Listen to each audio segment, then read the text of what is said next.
Hello friends, বকুলে lifestyle চ্যানেলে সকলকে স্বাগত জানাই। আশা করি আপনারা সকলে ভালো আছেন, আমিও ভালো আছি। আজকে হচ্ছে বৃহস্পতিবার, তো বৃহস্পতিবারের ব্লগটা আমি শুক্রবার দিন দিচ্ছি। তো দেখুন, সকালবেলায় যেরকম নিত্যদিনের কাজ সেরকম একইভাবে শুরু করে দিয়েছি। আজকে চলে এসেছি সরাসরি ছাদে। সব কিছু কাজ হয়ে গেছে, এখন মোটামুটি 6:30 থেকে 6:45টার মতো বাজে। যদিও পারফেক্ট ঘড়িটা দেখিনি, এরকমই হবে। তো ছাদে অনেকগুলো কাপড় কেচে নিয়েছি, সেগুলো এবার মেলামেলি শুরু করে দিয়েছি। এখন তো বৃহস্পতিবার রোদটা ভালোই দিচ্ছে, আজকে মনে হচ্ছে আর বৃষ্টি হবে না, কিন্তু কাল থেকে আবার বৃষ্টি লেখা আছে। শুক্রবার দিন থেকে দেখা যাক কী হয়। যেহেতু আমি আজকে শুক্রবার ব্লগটা দিচ্ছি, তো আজকে আমি বৃহস্পতিবারের ব্লগটাই কিন্তু দিচ্ছি, শুক্রবারে কিন্তু আমি এখন দিব না। তো দেখুন, মোটামুটি আমার এদিকে সব কাজ সারা হয়ে গেছে, মেলা হয়ে গেছে। এবার চলে যাব নিচে। তো তার আগে দেখিয়ে দিচ্ছি যে আমাদের এখানে যে বেল গাছটা রয়েছে, বেলগুলো কত বড় বড় হয়েছে। কয়েকদিন আগে গাছ থেকে সব পাতাগুলো ঝরে গিয়েছিল, আবার নতুন পাতা গজিয়ে নতুন বেল ধরে নিল। বেলগুলো আবার বেশ আকারেও বড় হয়ে গেল। আমাদের পুজো করতে অসুবিধা হয় না, যেদিকেও বেলপাতা পারে তো আমরা সরাসরি চেয়ে নিই, বা আমরা ছাদ থেকেও কোনো একটা সাহায্যে পেড়ে নিই, মানে কোনো লাঠি দিয়ে আর দিয়ে কিছু দিয়ে পেড়ে নিই। আর এদিকে অনেকগুলো মুরগি চাষ করেছে পাশের বাড়ি, মুরগিগুলো কিন্তু আমাদের বাগানের মধ্যে ঢুকে দিচ্ছে। যে মানে শাশুড়ি মা মুরগি ছুঁতে ঘেন্না করেন, তো জানেন না হয়তো, নয়তো তেড়ে মারতেন ওদেরকে। তো সকালবেলায় দেখুন পরিবেশটা বেশ দেখতে ভালোই লাগে।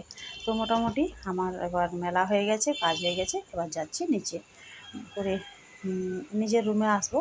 তারপর এসে যেরকম কাজ থাকে প্রত্যেক দিন, একটুখানি চুল ছাড়া, সিঁদুর পরা, তার মুখে একটু ক্রিম দেওয়া। সকালবেলা এগুলো না করলে কিন্তু ভালো লাগে না, সারাদিন তো কাজ রয়েছে। তাই একটুখানি বসে বসে এগুলো রেডি করে নিলাম। আর সিঁদুরটা একটু বাড়ন্ত হয়ে গেছিলো, সেটা ঢেলে নিলাম। এই যে মোটামুটি চুলে একটুখানি ক্লেচার দিয়ে নিলাম। আর তো এখন বাঁধাবাঁধি করার সময় নেই, যা হবে বিকেলে। সকালে একটুখানি চুলটা আঁটকে সারা মোটামুটি চিন্তা করতে হয় না, যায় না। তো মুখে একটুখানি ক্রিম দিয়ে নিচ্ছি। আমাদের তো আর তো ত্বকের যত্ন করারও সময় নেই, সারাটা চলতে থাকবো একদম রাত 10টা অবধি। যদিও বিকেলবেলা একটু সময় পাই, তখন একটুখানি ছাদে পায়চারি করি। কোনো দিন যেদিন খুব বেশি বৃষ্টি টিষ্টি না হয় সেদিনকেই ছাদে উঠতে পারি, তাছাড়া তো আমাদের বাইরে বেরোনো নয়। আপনারা যারা আমার ভিডিও দেখেন তারা জানেন যে বাইরে বেরোনো একবারই বন্ধ। এই 4 দেওয়ালের মধ্যে যেটুকু আমাদের ভিডিও, যদি কোনোদিন বাইরে গেলাম তখন হয়তো আপনাদেরকে দেখালাম। তো মোটামুটি সিঁদুর পরে নিয়েছি, এবার আমার ঠাকুরকে ধূপ দেবো। আজকে যেহেতু বৃহস্পতিবার, মা নিত্যদিনের পুজোটা ঠাকুর ঘরে করবে। আমি আমার এখানে যে বিভিন্ন রকম ঠাকুর আছে, তো তাদেরকে ধূপ দিয়ে এবার আমি নিচে যাব। আর এই যে মায়ের দেখুন আলপনা লেখা হয়ে গেছে বলতে বলতে। অনেক সকালে স্নান করে, কোনোদিন আমাদের থেকে আগেও করে নেয়, যে আমাদের যদি দেখে লেট হচ্ছে তখন মা বাথরুমে ঢুকে যায়। তো এই যে পুজো মোটামুটি মা শুরু করে দিয়েছে, হয়েও গেছে। যাকে আমি উপর থেকে নামবো তখন দেখছি মায়ের পুজো একদম কমপ্লিট হয়ে গেছে। সব ঠাকুরকে ফুল দেওয়া, প্রদীপ জ্বালানো, ধূপ দেওয়া, আলপনা লেখা, বৃহস্পতিবারের মন্ত্রপাঠ সব কিছু একদম মা রেডি করে পুজো কমপ্লিট হয়ে গেছে। আর সকাল সকাল মায়ের যেহেতু পুজো করা অভ্যাস, স্নান না করতে পেরে আমাদের মাথাটা খারাপ করে দেয়।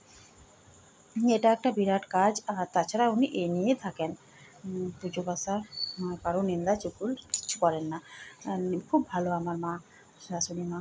যাই হোক, আমাদের পুজো ঠাকুর ঘরের পুজোটা দেখিয়ে দিলাম, তারপর চলে এলাম সরাসরি রান্নাঘরে। 1 কাপ র চা নিয়ে বসে পড়েছি। সকালবেলায় তো র চাই খায় হাজব্যান্ড আর আমি দুজনেই। মেয়েগুলো তো চা খায় না, ওরা একদম টিফিন করে ঘুম থেকে উঠে। তারপর এবার রান্নাবান্নার কাজ শুরু। মোটামুটি পোস্ত বেটে নিয়েছি 2 রকমের, একটুখানি সাদা তিল দিয়ে বেটেছি, একটা পিওর পোস্ত বেটেছি, মশলাটাও বেটে নিয়েছি। দু রকম ধরনের পোস্ত এই কারণে, বড় মেয়ে আলু পোস্ত খায় না, তার জন্য ওকে তিল দিয়ে একটুখানি পোস্ত দিয়ে বেটে দিয়েছি। ওর পেঁয়াজ পোস্ত করব। ওদিকে আলু পোস্ত, চাটনি, ডাল সব কিছু আমার রান্না হয়ে গেছে। এবার খাবার দাবার দেওয়ার পালা। বিকেলে একটুখানি টিফিন বানিয়ে দিলাম কর্তামশাইয়ের জন্য। ও দোকানে থাকে, তো দোকানে একটুখানি শুকনো ভাব কিছু টিফিন করে দিলে খেতে সুবিধা হয়। এটা বেসন, ময়দা, তারপর সুজি দিয়ে লঙ্কা দিয়ে একটুখানি অমলেট টাইপের। তাই যে বাবুগুলো এসছে, ওদের সঙ্গে মজা। ওদের আমি নাম দিয়েছি রাম আর লক্ষ্মণ। নাম দুটো কেমন হয়েছে আপনারা অবশ্যই জানাবেন। রাম লক্ষ্মণ বললে ওরা বেশ পছন্দও করে, কিন্তু ছোটোটি একটু বেশি দুরন্ত, বড়টা ঠিক আছে, দুজনেই কিন্তু একই বয়সে, কিন্তু এই যে কালারের যে ছেলেটি রয়েছে জামা পরে, সে 1 বছরের ওর থেকে বড়। তো ওদের সঙ্গে পড়া হয়ে গেলে আমি একটুখানি ওদেরকে নিয়ে মজা করি। আমার বেশ ভালো লাগে। ওদের পড়া হয়ে গেছে, আমি ওদের সঙ্গে একটুখানি মজা করছি। তো আপনারা ওদের যে বকবকটা শুনুন, আশা করি আপনাদেরও ভালো লাগবে। আমার রাম লক্ষণটা আপনাদের কেমন লাগছে জানাবেন, বা আমার নাম দুটো কেমন পছন্দ হয়েছে কিনা তাও জানাবেন।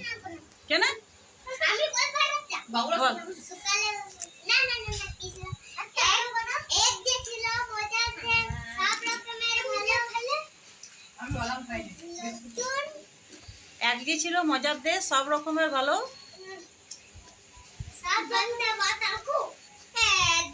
সাপুরে কোথায় যাস বাপুরে? আয় বাবা।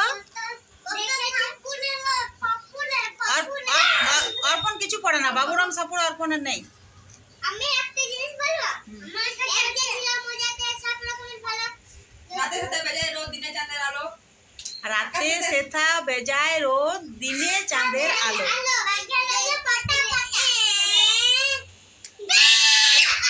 এ মা, এত জোর হাল্লা! কে রাম কে লক্ষণ আগে আমাকে বল। আর তুই? লক্ষণ না, আইডলম্যান না, আইডলম্যান পরে, আগে রাম তারপর লক্ষণ। তো আজকের ভিডিও আপাতত এই রামের পর্যন্ত। আদেশ পালন করতে আসছি হবে। কোনো একটা পরবর্তী ব্লগ নিয়ে, ততক্ষণ আপনারা যে বড় সে রাম ভালো হয়। থাকুন। তুমি ছোট, তুমি সকলকে জানাচ্ছি গুড বাই। তুমি যদি রাম হও তাহলে তোমার টাটা। আদেশ আগে পালন করতে হবে। আদেশ মানে কি? আমি রাম বড় হচ্ছি। হ্যাঁ তুমি রাম, যে বড়